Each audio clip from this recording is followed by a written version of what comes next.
gentlemen, welcome to another exciting edition of Cool Talk. Cool Talk, as you know, is a show where we're going to talk about things going on, not just here in the community, but around the state, around the nation, or around the world. If you have something you want to talk about, you can give us a call, or you can send us an email at cooltalk@comcast.net, and we'll be sure to either get you on the air or get your idea, and we'll use that, and we won't pay you for it. And welcome to the show. We're glad you're here. We want to thank our sponsors. We want to thank Montechusett Vending. Dave DiGiovanni has been with us, I think, since day one. Purveyors of fine pool tables and jukeboxes, entertainment machines. Also want to thank Dave DiBenedetto right down at Computers Down Under on Central Street. If you have any problems with your computers, go on down there, and Dibber or one of his team will be sure to get you all straightened out. We also want to thank Shantcakes, also down on Central Street. Been with us now for a little bit over a year, and we want to thank Shanna very much for her sponsorship. And we also want to thank our very first sponsor, Edward Jones Investments, right down on Adams Street in Leominster. I have to think of that now because they used to be in the Columbia building when they were at 63 Main Street, but after the fire, they've now resurfaced over at 98 Adams Street, right over in the new building over there near the new YMCA. So if you have any investment questions, it's still Christina, and of course the always lovely Tracy, so you can get down there and any investment questions you get, they will be sure to answer. We got a great show today, but we do have some breaking news that's just coming in. We're getting it right now from Washington.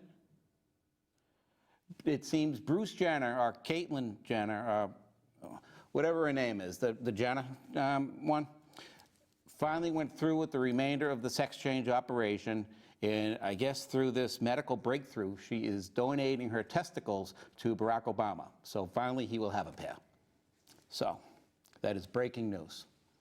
Gentlemen, welcome.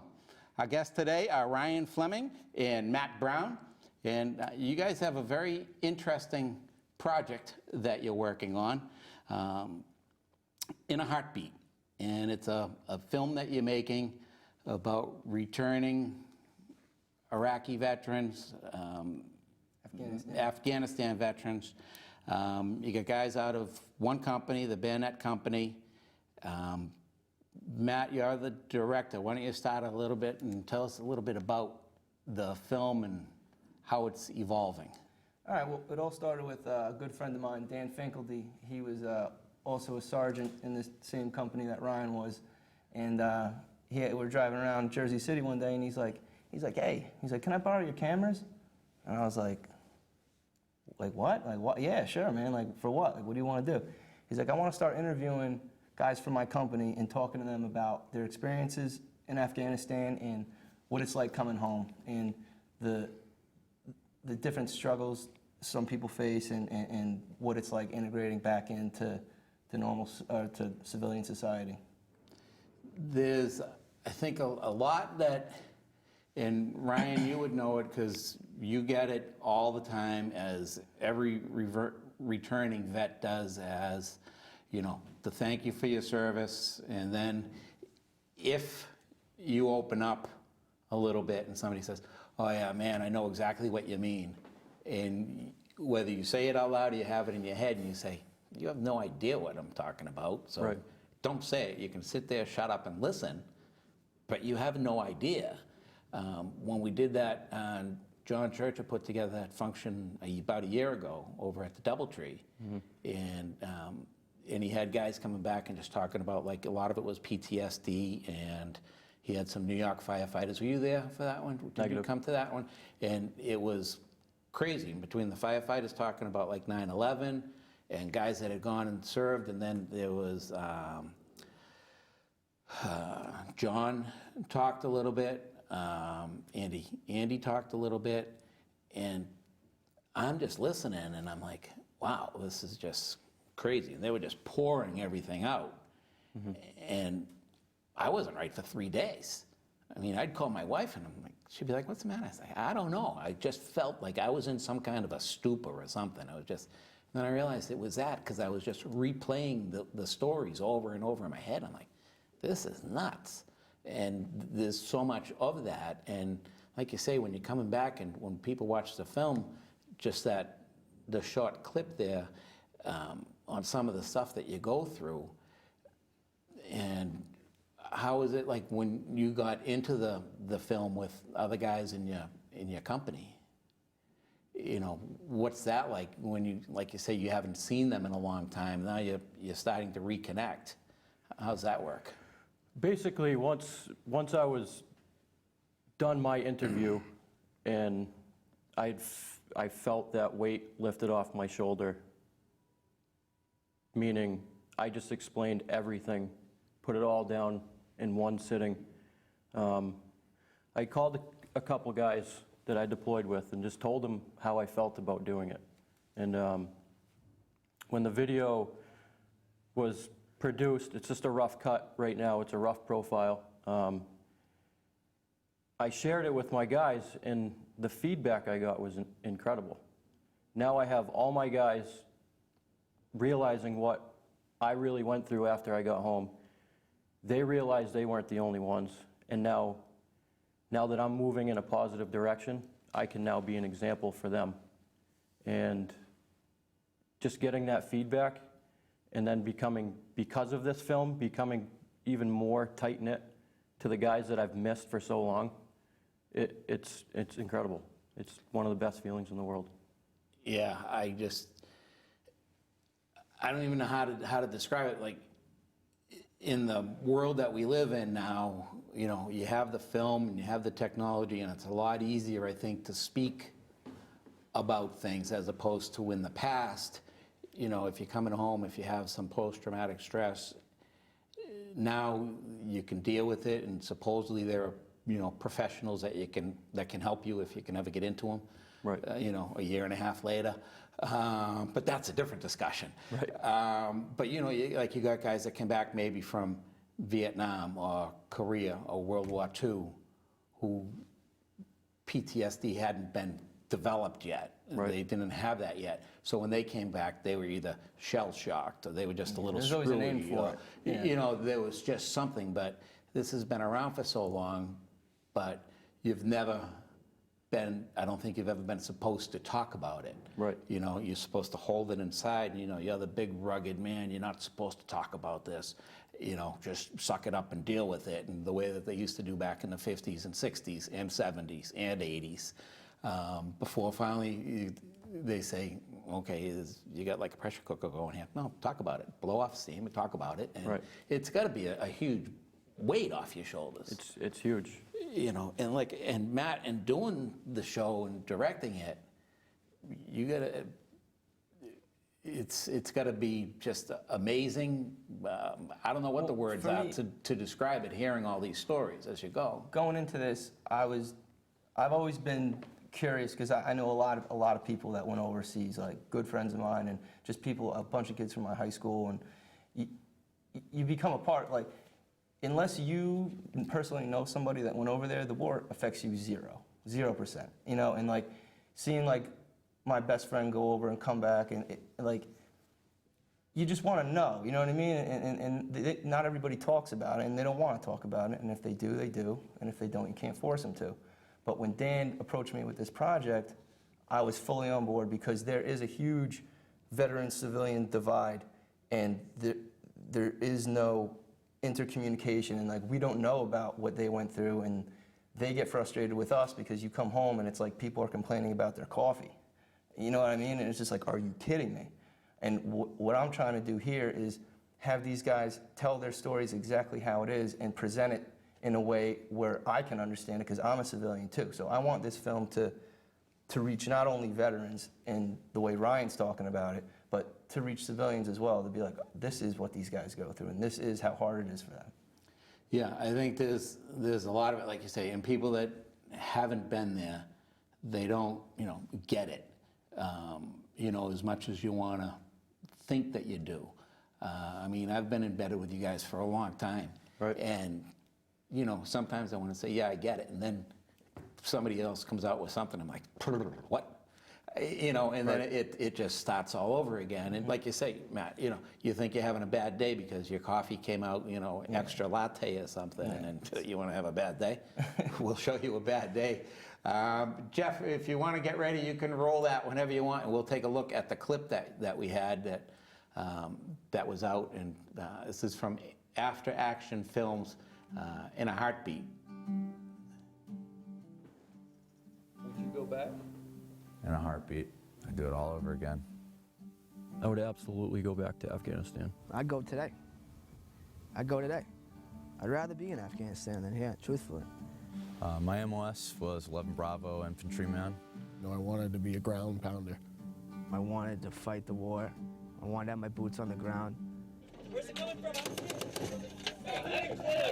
Clear. 9 o'clock, 10 o'clock. You know, it started heating up, and pretty much every time we were going out the wire, we were getting hit with an IED or something. I give myself a quick check under my armor. No blood. No blood. I'm going, what's going on? And he just looks back at me with a smile on his face. He's like, we're in a firefight, man. And I remember seeing the tracer rounds going overhead and thinking, what the f? Dino, talk to me, brother. You doing all right? Hey, come on. Dino, give Dino these worse. I may not like you, but I love you, and I want you to stay alive. I want you to come home to your family. That doesn't happen until people start getting hurt. After that, I was never just a civilian. You could see it in these guys' eyes that they were going, oh, the greatest thing I've ever done in my life is now over. I knew that something was just different, you know? Because I felt like, you know, that happened because of me, because I didn't kill these guys fast enough. I'd scroll through my phone, dude, literally at night, look at Jeff's number and not call him. And all I wanted to say to these dudes was like, yeah, I know you're all right, but like, I'm sorry. And we're at a time in this country where like, people just shit all over it, shit on it. I had somebody spit on me in an airport, going home, coming back from leave. Just disgusts you, and you don't want to deal with any civilians. It's a big veteran-civilian divide and disconnect, but it's both of our faults. But I have a professional handing me a cocktail full of pills. Seroquel, Trazodone, Wellbutrin, Paxil, Celexa, Prazosin for nightmares, gabapentin. Holy shit! Those things grow on trees around here. People abuse those. Every day I'm going, what 27-year-old wakes up and takes 22 pills a day? The next thing you know, they're giving you antidepressants. Well, I wasn't depressed till I started taking these. But I've been ready to swallow a bullet. And I've been there. I've literally been right there. You're better than this, you're stronger than this, you're not gonna be that guy, you're not gonna be a statistic. You're not gonna keep swallowing these pills until you blow your brains out. I can't do that to my kids. I can't. And they're just staying active with other veterans, man. And that is the best therapy of all. You talk to other guys who get it. Keep your head on straight, stay busy, you know, and your brothers are here for you. Gone through too much to make it home, and then to, you know, die at home. Even something like this, like show this to dudes coming back from a deployment. Do you want to be this guy, or do you want to be this guy?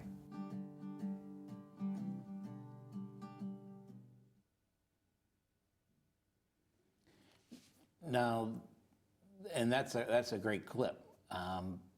The film is just a growing film. You don't even know pretty much how it's going to end. Just keep on putting together and then see what the final outcome will be. Yeah, that was a trailer we put together, released around Veterans Day to get the ball rolling on our project and get more people aware.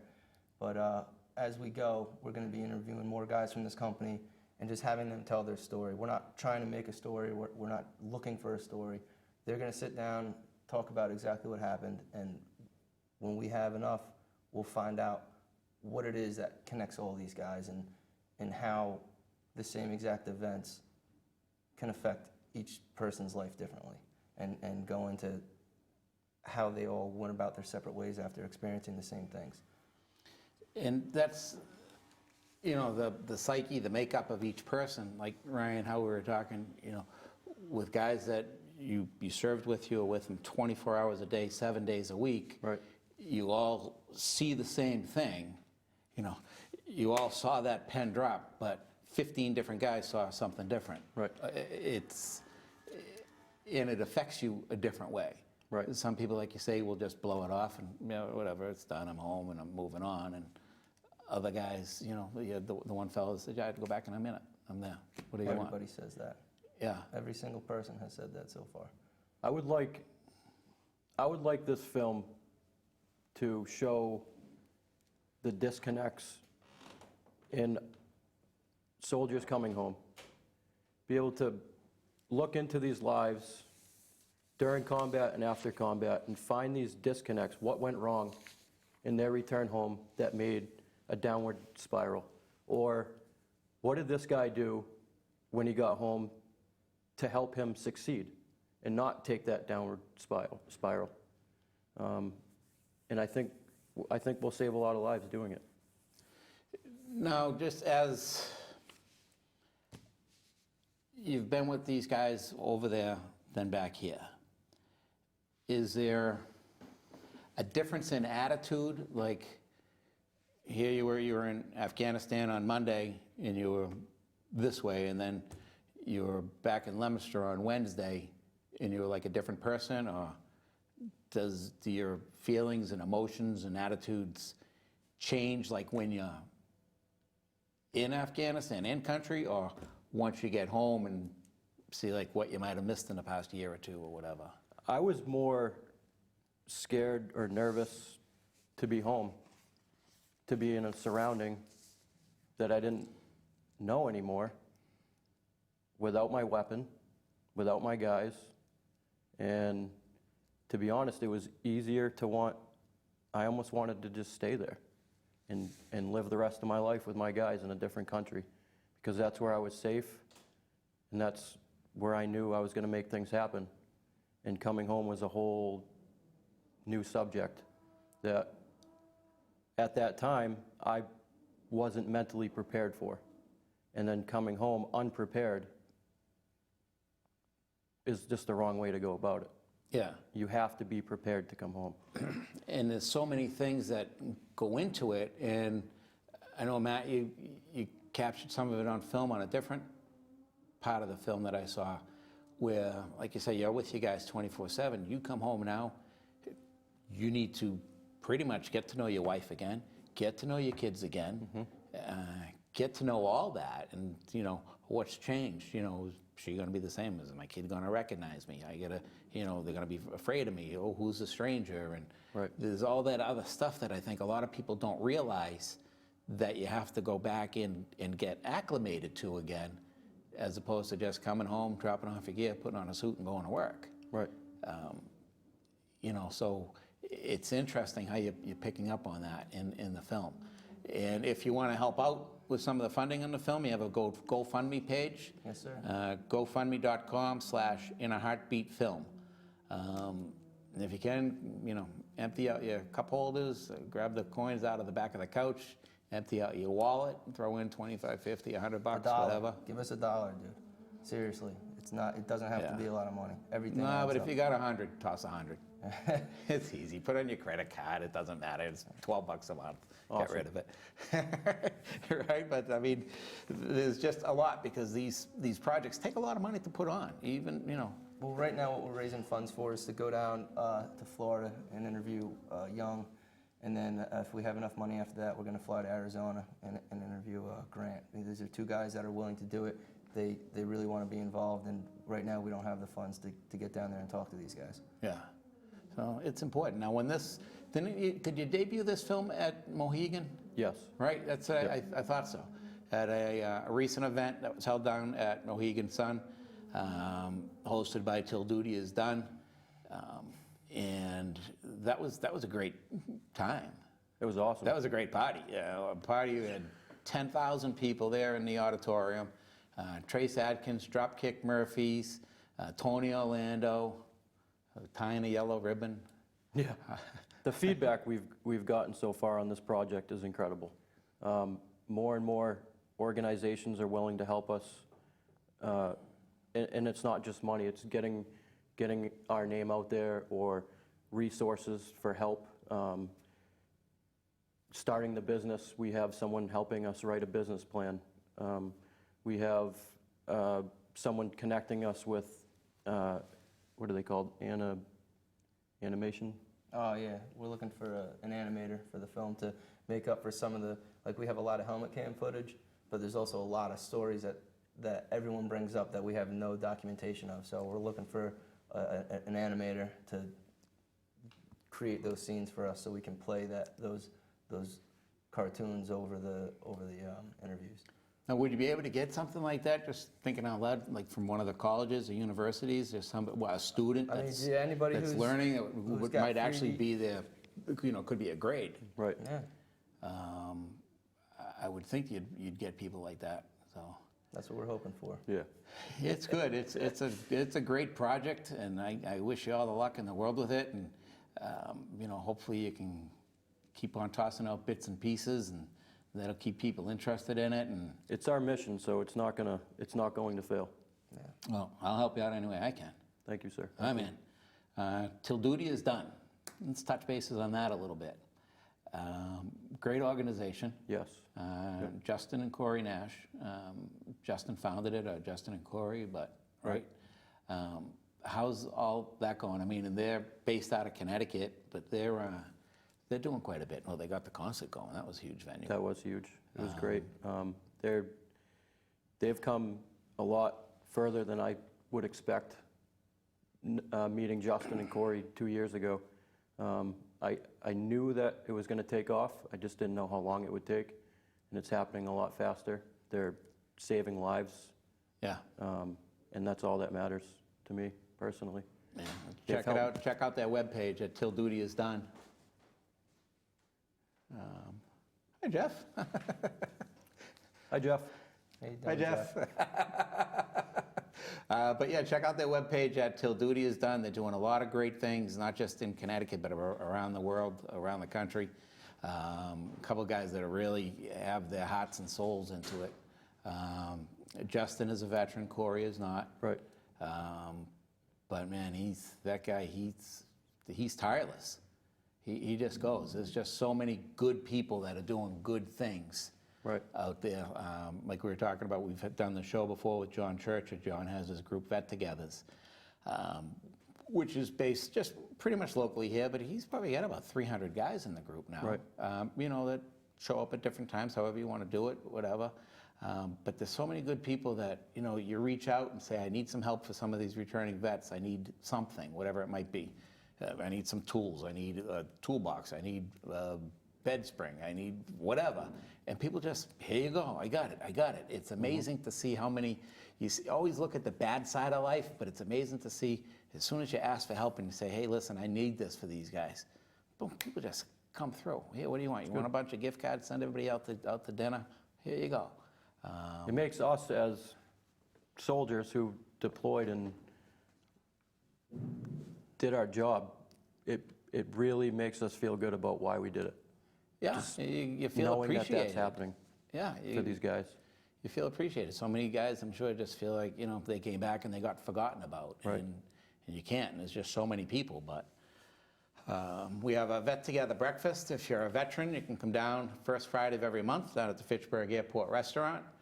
We usually have about 20, 25 guys come down, and they have a nice breakfast, and it's always interesting. And it doesn't matter what war you're in, a veteran is a veteran. So if you want to come down, you can. We have our 11th, believe it, 11th annual Cool Talk Christmas party is coming up. That is on Thursday, December 3rd. That will be up at Apple Hill Farm and Country Club. Every year we go up and we do a big party. It's a free party. We put out food, cash bar. We have entertainment, put on your fancy clothes. One of the best things, two great things about the party is, one, we're collecting toys for local kids. And the good thing about the Toys for Tots is all the toys that are collected stay right here in the county where they are collected. So they might not stay in Leominster or Fitchburg, but they all stay in Worcester County. And they go to kids that really need it. And I like it because the Marines really vet the applicants. I mean, you have to apply to get toys. You can't just go down and pick up a bunch of toys. And I like it because they make sure that you're actually toy worthy. Right. You know, they check it out, and it's not the guy that's living in the $800,000 house that think he can make a score and tell his wife, yeah, go out and save the money today. Just go down and pick up some toys from the Marines. They check to make sure the people do it. People do it all the time. I believe it. You know, they check to make sure that you're really toy worthy. So that's great. We always get 10, 12 boxes of toys. So just come on in. Don't bring the cheap toys. Bring like a couple of bags of toys. And come up and have a good time at the party. We had 100, 150 people. They do a great job. Apple Hill is decked out perfectly. We have our photographer, our official Cool Talk photographer. We'll be up there, Sandra's Touch Photography. She does a great job. She took pictures for us last year. She'll be there again this year. So that's good. And the other great thing about the party is no kids. No kids. The kids are reaping the benefits for the toys. Grown-ups are going to reap the benefits for the food and the booze. So pretty much. Right on. There's nothing wrong with that, right? Nope. That's why they have grandparents and aunts and uncles. That's Leave right. the kids with them. It's a night to take out the wife, you know? So that'll be good. Vet Together breakfast, we covered that. What else we got going on? I think that was it. We covered Bruce Jenner. What else can we have to close out the show with? What else about the movie? Check out the GoFundMe page. Talk about getting back together. Check it out online. Bayonet Company, and what else you got? We got a The minute. thing that you're going to see with this film is, as this film's growing, more and more guys are getting involved from our company that deployed. And I've had, 3-4 weekends now at my house, where on a Thursday or Friday, I'll have a few guys call me and say, hey, I'm going to make the drive up to your house. Let's shoot some guns, let's barbecue, you know? And I'm hosting pretty much my entire squad at my house now, like every other weekend, and I'm reconnecting with these guys. And How many guys would be in your squad? I had 9 guys in my squad Okay. overseas. Right now, I've had 4 guys to my house after they saw the start of this film. That's cool. And just reconnecting, and then the wives talk, you know. Kevin's wife, Shannon, now looks up to my wife for advice and help and to get resources to help Kevin. And that's something that she didn't have because she didn't know what was out there. That's a whole nother spin on it, is getting the wives involved, Right. because they're such an important part of your life. I mean, they're your strength, they're your support. Right. But so many times, like, the wives don't even meet in so many different things, whether it's in business and stuff. The wives never even meet. You might hear talk about, oh yeah, well, Joe's wife did this, but Pete's wife never meets Joe's wife. Yeah. Right. You know, so that's huge. So we have the Vet Together Christmas party is coming up, and the wives are invited. All right. But no kids. Hey, we're just about out of time, guys. I thank right. you very much Thank you. for coming in. Anything we can do for you here, I will promote it off the Cool Talk Facebook page, and we'll just keep it going. But thank right. you very much for everything you've Thanks, done. bud. Thank you. All right. Folks, thank you very much for joining us today on another exciting edition of Cool Talk. Until next time, please don't forget, every veteran is somebody's hero. Don't forget the vet. See you next week.